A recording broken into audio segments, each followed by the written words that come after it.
네, 크고 깊은 곳으로의 탐험이라고 주제를 짓고 발표를 하게 된 김남준이라고 합니다. 네, 발표를 하기 전에 소개를 잠깐 해드리자면, 네, 제 이름은 김남준이고요. 그 다음에 웰비아닷컴이라는 게임 보안 회사에서 이제 제품 개발하는 그런 유닛에서 근무를 하고 있고요.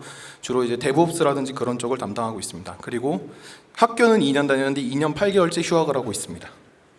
네, 이번에 가볼 크고 깊은 곳이라는 거는 제가 이제 좀 은유적으로 얘기를 했는데, 이제 서페이스 웹이라는 에서 좀 더 아래에 있는 딥웹이 아니라 더 아래에 있는 다크웹이라는 데를 한번 탐험을 해보려고 해요. 그래서 이제 가게 된 계기는 처음에는 이제 페이스북이라는 이런 데서 광고로 이제 처음 다크웹에 대해서 소개를 해주더라고요. 그래서 이런 걸 찾아보고 세션 같은 걸 찾아보니까 굉장히 재밌는 것들도 많고, 그 다음에 이 말에 혹했어요. 그래서 아무나 들어갈 수도 없고 다른 곳에서 없는 데이터가 있다 그래서 이제 들어가 보면 재밌지 않을까, 그래서 한번 들어가게 됐습니다. 근데 유튜버들이나 이런 분들이 이제 들어가지 말라고, 절대 들어가면 안 된다라고 해놨는데 절대 들어가지 말라 그러면 원래 들어가야 되는 거잖아요. 그래서 들어가게 됐습니다. 네, 처음에 이제 입장을 하게 된 거는 어떻게 입장을 했냐, 파이어폭스 기반의 톨 브라우징이라는 브라우저가 있어요. 그래서 그 브라우저를 써서 접속을 했는데, 이게 엔트리 노드랑 엑식 노드라고 이제 토로에서는 그렇게 정의를 하는데, 그거 중간에 어노마이징을 하기 위해서 노드를 엄청나게 많이 거치게 돼요. 그런 과정에서 이제 느리고, 이제 이 브라우저 자체도 그렇게 최적화가 잘 안 돼 있어서 그런지 모르겠는데 엄청 느리더라고요. 그래서 이제 이것만 가지고는 쓰기는 어렵다. 그래서 어떻게 우리가 수집할 수 있을까? 이런 정보를 내가 수집을 할 수 있을까라고 생각을 해봤는데, 우리들의 항상 영원한 친구죠. 파이썬을 이용해서 이제 개발을 했습니다. 여기서 이제 사용을 할 때 셀레니움 그리고 팬텀.js 써서 이제 스크린샷 촬영도 하고, 요 안에 들어가 있는 데이터, 그러니까 그 HTML 소스도 이제 가져오고 이런 것들 하게 됐고요. 그 다음에 이제 토르 프록시라고, 이제 원래는 그 도커 이미지로 제공을 해주는 게 없더라고요. 그래서 자체적으로 버추얼 그 GTLD에 접근할 수 있는 그런 오니온 주소에 접근을 할 수 있는 도커 이미지를 따로 만들어 갖고, 얘를 이제 팬텀.js랑 연결을 해서 최대한 빠르게 접속할 수 있게끔 옵션을 좀 수정을 해서 넣어놨고요.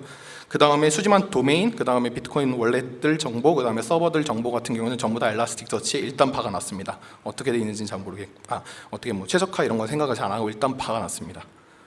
그래서 데이터를 열심히 모았는데 한 2만 개에서 2만 5천 개 정도 모았을 때였어요. 근데 갑자기 제가 데이터를 딱 접근하려고 보니까 이 페이지 뜨면서 아무것도 접근이 안 되는 거예요. 알고 보니까 이게 9.2분 포트를 잠시 열어놨는데 그 사이에 해커가 들어와갖고 이거를 데이터를 다 지워버렸더라고요. 랜섬을 해놨더라고요. 그래서 다시 영모부터 처음부터 다시 시작했던 그런 기억이 있습니다. 그렇게 해서 이제 데이터를 쌓고 보니까 점점 이상한 점이 한두 개씩 보이기 시작하더라고요. 그래서 도메인은 다른데, 그러니까 그 오니언 도메인은 다 다른데 사이트 자체가 유사한 것들을 찾기 시작했어요. 그래서 이 비트코인 월렛도 이제 다 같은 거를 바라보고 있더라고요. 주소도 같은 걸 비트코인 주소도 같은 걸 사용하는데 도메인만 다르고 사이트 구조도 같다라고 이제 판단을 해서 이 사이트를 이제 집중적으로 수동으로 분석을 하기 시작했습니다. 그래서 비교적으로 오늘 아침에 제가 이거 스크린샷을 찍으려고 들어가 봤는데, 이 비트코인 월렛 주소로 총 9.64 BTC가 비트코인이 들어갔더라고요. 그래서 이거를 그 코인원에서 쳐보니까 이제 1억 2천만 원 정도가 이 리시버를 돈을 받았더라고요. 그래서 이런 것 거래가 이루어진 기록들을 처음에 확인을 했고, 이제 이 거래들이 이제 입금과 동시에 0.0025비트가 아마 한 달 사용료일 거예요. 그래서 이 사이트를 이용을 하려면 이제 0.0025비트를 주면 그 주소 그 받은 돈을 즉시 한 다음 날이나 다다음 날에 그 운영자가 다른 쪽으로 보내는 걸 확인을 했어요. 그래서 월렛 익스플로러라는 걸 이용을 하게 되면 이게 어떤 지갑의 주소인지를 대략적으로 알 수 있어요. 그래서 이 대부분의 자금들을 제가 일일이 한 1000몇 건을 다 확인을 해봤는데, 이 건들이 대부분 그 H사, 그러니까 여기는 써놨는데 해피코인이라는 거래소로 이제 빠져나가는 걸 확인을 했어요. 그래서 여기는 이제 들어가 보니까 유로화를 주로 취급을 하고, 유로화랑 이제 US 달러를 주로 취급을 하고, IBAN 넘버라는 계좌번호가 있어야지만 이 계좌를 틀 수 있는 그런 특징을 가지고 있는 웹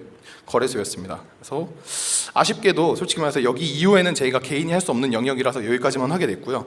그래서 이렇게 해서 몇 개만 추려갖고 이제 데이터를 정리를 해놓고 이제 여기서만 이제 딱 여기서만 스탑한 상태입니다. 그리고 이 거래소로 빠져나갔다, 그리고 이제 거래소의 특징이 이런 거니까 뭐 이런 식으로 데이터를 유출할 수 있겠다는 거 추정만 할 수 있는 그런 상황이고요. 요 이상으로는 제가 아마 할 수는 없어요.